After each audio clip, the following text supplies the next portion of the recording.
And these two grades lower significant serial leptin levels, showing they make the adipocyte-induced leptin production less, and also make leptin communicate well from the adipocytes to the brain cell model group.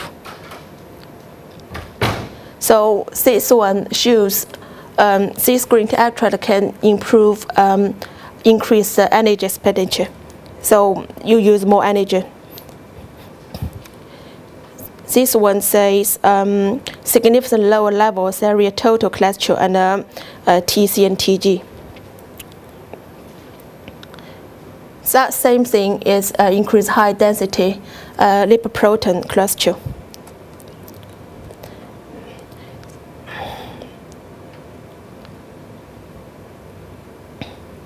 So also same thing is very good for weight control. So both the conclusion is both green tea, T-Nova 80 and EGC 99% could significantly reduce weight, body fat, TG and TC, but there was no obvious difference between these two grades. So although the third we do vivo animal study is about anti-oral bacteria. Actually, these products, I mean EGC 90% using in UK market is for the mouthwash and toothpaste.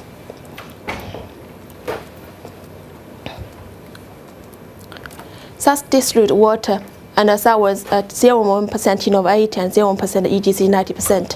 Distilled water we're using 56% sugar, and with the distilled water. And after how many days? 20 or 30 days. Then that is mixed with the green tea for 90 days. Then you can see the very clear pictures about that is the teeth or decade, and this is tooth fine. So that shows T-Nova EGC 80 and 90 can significantly inhibit the dental caries. The last in vivo animal studies is about the human camel is a CBR1, yeah. So it's because in the pharmaceutical side, and when people got liver cancer, and they were using a drug called DNR, yeah. And then what they found is some enzyme in their liver called CBR1 is converts this drug into a kind of toxified things called DNROL. So it's significantly reduce the anti-tumor activity and increase the cardiotoxicity. So this will limit the clinical use of DNR. And then so how to inhibit the CBRI and increase the efficacy and decrease the toxicity of DNR. That's the topics, the purpose of this study. So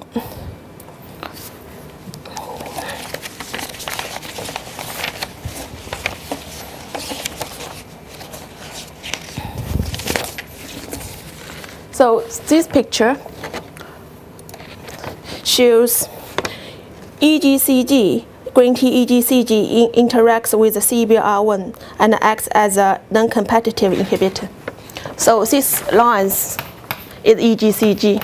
It just docked to the active site of CBRI, like act as non-competitive inhibitor. The second picture is that's all the tumor from the rat liver. You can see these pictures. These are two different tumor, and the size is smaller. That's bigger. So using green tea EGCG, then you find the tumors getting smaller. The third is EGCG can overcome resistance to DNR by HB3B cells stably express CBR1.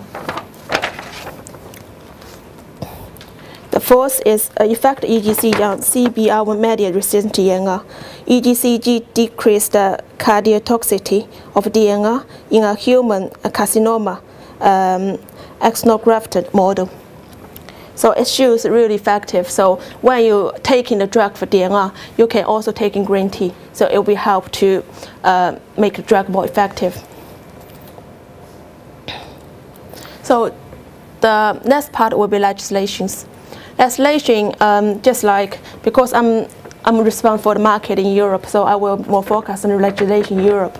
So that one is how to import green tea to EU, and how about health claim, and what's the nutrition information you should declare to your customer and all the consumers, and how about quality information required by the European Union and the consumers. Is that okay, the time? I will go through quickly. So that one is the address code you can use to import green tea. So duty rate, the first one is 0, the second is 6%, but both the consumers use both. Health claim it's hence about 44,000 health claims by January 30, 2008, and also green tea has about 1, 2, 3, 4, 5, 6, quite a lot of green tea about health claim just submitted to the European Union, and had not proved it, but we wait to see what happened. So that's nutritional information. That is about, can't see them. So that's about polyphenols 80%, catechin 6%, EGC about around 50% is that kind of green tetra. And we tested about a week ago, so that's quite late information. Recent information is you can see protein, fat, and hydrocarbon and calorie of the green tea extract. So quality information, that's all the industry they required, and all my customers require some of those or all of them. Say you have to provide this information before we can get green tea extract from you. So it's allergen. Allergen say we have to provide a declaration say that green tea extract do not contains this kind of ingredients like egg products, fish products, peanuts products, soybean products. Also, that's all according to the EU Commission Directive 2003/89 EEC and 2005/26 EEC. And also the genetically modified GMO, we say. So also that written confirmation has been provided to the consumer customers, say these products have not contain any genetically modified things, material in it. And irradiation. Actually, it is allowed irradiation, but most customers do not like irradiation. That's also written confirmation has to be provided as well. So microbiology. So without the irradiation, so it's very difficult to control the microbes. So in our standard green tea extract, it will be 1,000 CFU per gram total viable count. And also the mold yeast will be less than 100. Also the other like E. coli, that's new things for the European Union. Last year I think, it says absent 1 gram.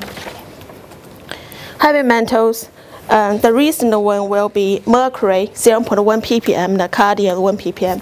And before it's just do not have mercury in their list, say you can't do that. You can do that, and now it's new legislation say mercury have to be below 0.1 ppm. Pesticide residue, it's like if you can control all the pesticide, about 200, 300 pesticide residue there. If it's below 1.1 ppm, that will be fine with the legislation. And also extraction solvent residues. Actually, we do not use these two in the production, yeah. But that one is for the decaffeinated green tea extract. Possibly we were using that, but we do not use that as well in the industry. So this only used in the pet food. We using a colon absorption to decaffeinate the green tea, so that will be fine as well.